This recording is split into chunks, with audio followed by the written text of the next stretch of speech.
बेटा तुम्हें आए हुए अब एक हफ्ता हो गया है, बात कोई आगे बढ़ी कि नहीं? बड़ी, लेकिन सिर्फ मेरी तरफ से, आहत की तरफ से? लाताल्लुकी। बिल्कुल कजिन्स की तरह बिहेव करता है, फ्रेंड जोन में रहता है वो। Friend zone? क्या क्या चीजें तुम लोग जबान में क्रिएट कर देते हो, समझ में नहीं आता। फ्रेंड जोन से क्या मतलब है तुम्हारा? मतलब आंटी, उसको मुझसे मोहब्बत नहीं है, तो गले तक जोया के प्यार में डूबा हुआ है। मुझे तो जोया से नफरत हो चुकी है। कहने को मैं उसकी इकलौती फुप्पी हूँ। मैं उस दिन उसके घर गई, उसने सीधी बात नहीं की मुझसे। गुस्से में उठ के मैं आ गई और आज दिन तक नहीं आई मुझे मनाने वो। सोचो। मुझे लगता है कि मुझे जोया से मिलने जाना पड़े। दुश्मन को इतना कमजोर नहीं समझना चाहिए। आखिर मैं भी तो देखूं, जोया में ऐसी क्या बात है जो मुझ में नहीं। मिलने जरूर जाओ, लेकिन एहतियात से जाना, मैं तुम्हें बता रही हूँ। बड़ी बदतमीज लड़की है, मेरे भाई को उंगलियों पे नचाती है, खड़े खड़े इंसान की बेइज्जती कर देती है। अपना शौक पूरा करना है, मिल लो उससे जाके, लेकिन जरा संभल के समझ के जाना। पर आपका खून है वो आंटी।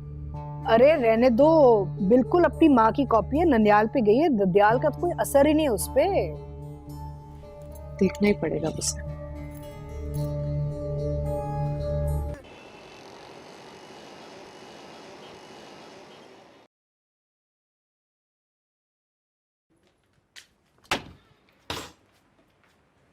आसिया, जल्दी करो, नीचे ड्राइवर वेट कर रहा है।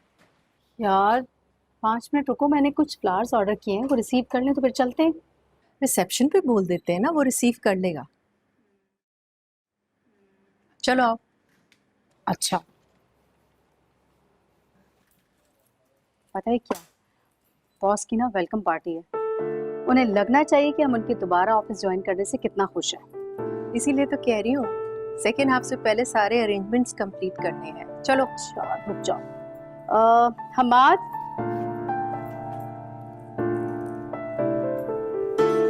ये तुम रखो, फ्लावर्स रिसीव कर लेना सारे, ठीक है? आ जाओ।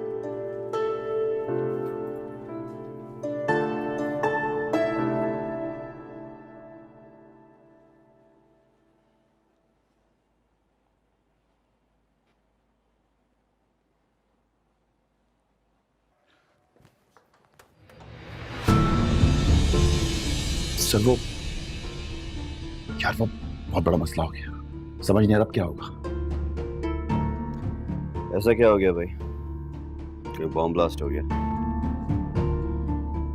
यही समझ लो, बॉस का फोन आया था, वो 2 दिन में ऑफिस ज्वाइन करना चाह रहे हैं।